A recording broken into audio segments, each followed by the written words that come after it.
नमस्कार, मी नूतन फौजी पत्नी चॅनलमध्ये तुम्हा सगळ्यांचं मनापासून स्वागत. सुट्टीवरून इथे क्वार्टरवरती आल्यानंतरनं मुलं आजारी पडली. मग हॉस्पिटलमध्ये 4-5 दिवस ॲडमिट होतो. माझ्यासोबतच माझी मुलगी आणि मुलगा त्यालाच ॲडमिट होतो. त्याच्यासोबत आम्ही दोघी पण 3-4 दिवस असेच आमचे निघून गेले. मग काय पुन्हा घरात परत पसारा वगैरे सगळं झालं. मग आवराआवरी सुरू करायला लागलो.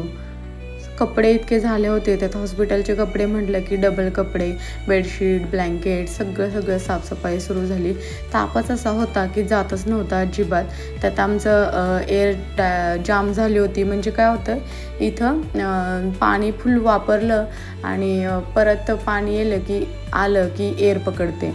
मग घरात पण भाजीपाला वगैरे नव्हता. मग शेजारी शॉपमध्ये गेलो दुकानामध्ये आणि भाजीपाला आणलं. थोडं त्याला बरं वाटायला लागलं होतं, कारण बाहेर पडलं होतं.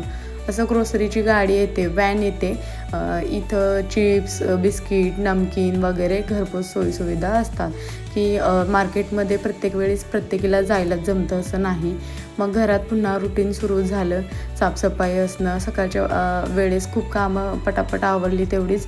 म्हणजे की कसं त्याला थोडं टाईम देता येईल. आणि मुलांना काय असतं की काही करू नको, फक्त माझ्यासोबत बस, एवढंच असतं. मग त्याला दोघांना बघत कामं चालू होती. सकाळच्या वेळेस थोडं कोमट पाणी करावं म्हटलं, कारण अजूनही त्याचा घसा वगैरे ठीक नव्हता असं. आणि मग पीठ मळून घेणं, भाजी टाकणं असं त्यांना बघत चाललं होतं तोपर्यंत. मग सकाळची गडबड सगळ्यांचीच असते, तशीच माझंही रुटीन होतं काहीसं असं. तुम्हा सगळ्यांना तर माहीत आहे, माझं वजन कमी करण्याचा प्रवास चालू होता. माझं 93 किलो वजन होतं. दुसऱ्या मुलाच्या सिझेरियनच्या टायमिंगला वजन काटा उभे राहिले होते, तेव्हा 93 किलो वजन होतं. मग बाळंतपण, डिलिव्हरी वगैरे याच्यामध्ये 5-6 किलो कमी झालं, तरी पण ते 87पर्यंत होतं. त्याच्यानंतर मुलगा 1 वर्षाचा होईपर्यंत इकडं तिकडं झालं. 80पर्यंत वगैरे असं, 83-80-80च ऑलमोस्ट असं.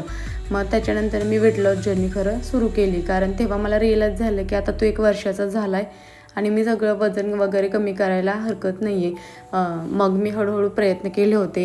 रिलेटेड मी माझे व्लॉग पण तुमच्यासोबत शेअर केले होते की मी कसं वजन कमी करते, घरी कशी करते, डाएट कोणता करते, या रिलेटेड व्हिडिओ मी अगोदर पण शेअर केला होता. त्यासोबत मी एक्सरसाइज कोणता केला, झुंबा कोणता केला, ते पण मी तुमच्यासोबत शेअर केलं होतं.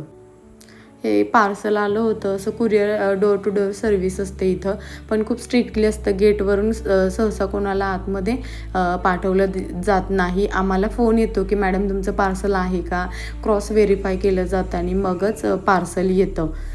काय आहे ते मी पुढच्या व्लॉगमध्ये नक्की सांगेन. हे असा माझा पोटाचा घेर. सुट्टीवर गेलो तेव्हा वजन वाढलं नाही माझं, पण पोटाचा घेर वाढला. मग माझं असं थोडंसं मेजरिंग करायचं चाललं होतं की कसं कमी करता येईल, कसं पुन्हा सुरू करता येईल. म्हणून मी त्याबद्दल काही रिलेटेड बदलही माझ्यात करायला सुरुवात केली आहे आणि मला त्याचा छान प्रतिसाद मिळतो आहे. मी नक्की तुमच्यासोबत शेअर करेन माझा डाएट प्लॅन, माझा वर्कआउट, माझं लाईफस्टाईल, जे की मी स्वतः इम्प्लिमेंट केलं आहे आणि माझ्यात खूप बदल झालेले आहेत. आणि फक्त वजनच नाही, तर एक हेल्दी आणि फिट लाईफस्टाईल जी आयुष्यभर असावी प्रत्येकाची, कशी असावी याबद्दल लवकरच व्लॉग येईल. आणि मी स्वतः इम्प्लिमेंट केलेलं आहे हे, तर मला वाटते नक्कीच कोणाला तरी त्याचा उपयोग होईल. आणि माझ्या चेहऱ्यावरतीही आता खूप फरक जाणवायला लागलेला आहे. माझ्या पिगमेंटेशन खूप होतं. असं बघा 78 किलो वगैरे वजन होतं माझं. आणि प्रवास हा चालू आहे. आणि सोबत राहा माझ्या. असंच काहीतरी नवीन गोष्टी, नवीन विचार, नवीन भावना मी घेऊन येत असते. एक साधा दिवस असतो, तोही आमच्यासाठी खूप खास असतो. असं हिरव्यागार वातावरणात, शुद्ध हवेत, पक्ष्यांच्या आवाजात राहायची अजूनही संधी मिळते, अनुभवायला मिळतं. तर खरंच माझ्यासाठी मी खूप लकी आहे. माझ्यासारख्याच फौजी पत्नी हे सगळं अनुभवतात. संध्याकाळच्या वेळेस पार्क असेल, स्वच्छता खूप महत्त्वाची असते आणि जे की मी इथं स्वच्छ वातावरण अनुभवते, मुलंही माझी अनुभवतात आणि ते तुम्हाला मला दाखवायला मिळतं आहे. याचा मला खरंच खूप छान वाटतं. तर पुन्हा भेटूयात पुढच्या व्लॉगमध्ये एका नवीन भावेसोबत, एका नवीन अनुभवासोबत. तोपर्यंत मी नूतन फौजी पत्नी. जय हिंद. धन्यवाद.